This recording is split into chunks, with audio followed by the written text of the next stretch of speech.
حضرت سیدنا علی رضی اللہ تعالی عنہ سے پوچھا گیا یہ جو آپ کے مقابلے میں آئے ہیں اکافرون ہم،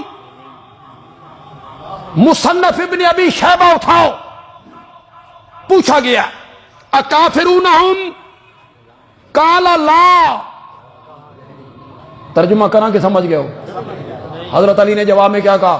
لا۔ پوچھنے والے نے کہا مشرکون ہم، قال لا۔ پوچھنے والے نے کہا امنافقون ہم، قال لا۔ نہ یہ کافر ہیں، نہ مشرک ہیں، نہ منافق ہیں۔ حیدر کرار پھر یہ کون ہے؟ اب اس کا ترجمہ آپ نے سمجھ لیں، مجھے ترجمہ کرنا نہ پڑے۔ یہ کون ہے؟ فرمایا ہم اخواننا۔ کرو مانا، کرو مانا، کرو مانا۔ کون کہہ رہا ہے؟ تم نے سارے بکواس جوڑ رکھی ہے۔ ہم اخواننا، یہ ہمارے بھائی ہیں۔ انہیں غلط فہمی ہو گئی ہے کہ قتل عثمان میں ہمارا ہاتھ ہے، ہم اس سے بری ہیں۔ نہج البلاغت میں حضرت علی کا وہ خط جو انہوں نے اپنے صوبے کے گورنروں کو لکھا تھا جب حضرت معاویہ اور اہل شام کے متعلق، شام میں تو پھر آ گئے وہ بنو امیہ مسجد بڑی مدت کے بعد کھلی، بڑی مدت کے بعد کھلی۔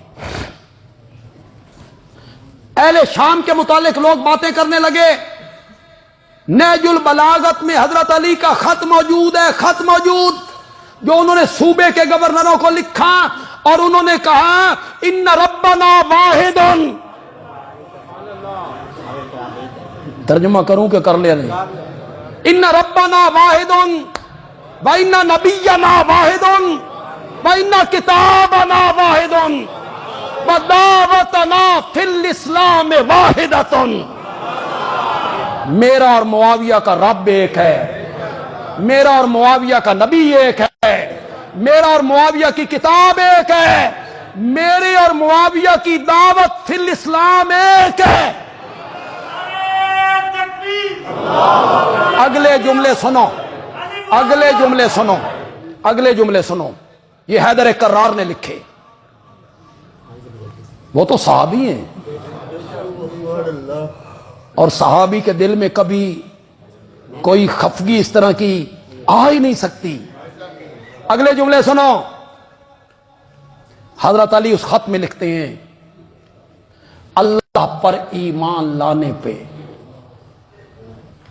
اللہ پر ایمان لانے میں نہ معاویہ مجھ سے بڑھ کر ہیں، نہ میں معاویہ سے بڑھ کر ہوں۔ اپنے جیا مومن منیا کہ نہیں منیا؟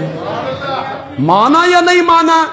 اٹھاؤ نہج البلاغت، اس میں حضرت علی کا یہ مکتوب گرامی جو انہوں نے اپنے گورنروں کو لکھا، وہاں اختلاف کے باوجود محبت ہے، پیار ہے۔ جو قیدی بنے پھر وہ زخموں کی تاب نہ لا کے شہید ہو گئے، اٹھا مصنف ابن ابی شیبہ، حضرت علی نے ان کا جنازہ بھی پڑھا۔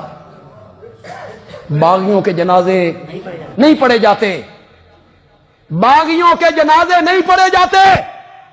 حضرت علی نے ان کے جنازے پڑھے، کفن دفن کا انتظام کیا۔ ایسا اختلاف نہیں ہے جس کو تم نے بنیاد بنا کے حق کو باطل کا اختلاف بنا دیے۔ ایک طرف حق ہے، دوسری طرف وہ باطل ہے۔ ادھر دیکھو، اوہو، ادھر دیکھو،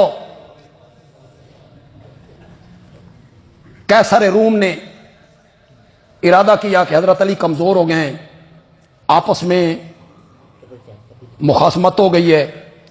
اس نے ارادہ کیا کہ میں حملہ کر دوں کوفے پر، اور حضرت علی کے کنٹرول میں جو صوبے ہیں ان پر میں قبضہ کر لوں۔ قیصر روم نے ارادہ کیا، حضرت معاویہ کو خبر ہوئی، حضرت معاویہ کو خبر ہوئی، حضرت معاویہ نے قیصر روم کو خط لکھا اور تاریخ کے مارے ہوئے گندے کیڑوں، کبھی لوگوں کو یہ تاریخ بھی سناؤ، تاریخ میں یہ بھی لکھا ہوا ہے، یہ بھی سناؤ۔ حضرت معاویہ نے خط لکھا، اس کا پہلا جملہ لکھا یا لعینو، کیسر و روم کو خط لکھ رہا ہے جو سپر طاقت ہے، یا لعینو، اور لعنتی، میں نے سنا ہے کہ تو فوجیں لے کر حضرت علی کے علاقے پہ آنا چاہتا ہے، میں تم پر واضح کرنا چاہتا ہوں، اگر تم نے اس طرف کا رخ کیا تو معاویہ علی کی فوج کا پہلا سپاہی ہوگا جو تیرے مقابلے میں آئے گا۔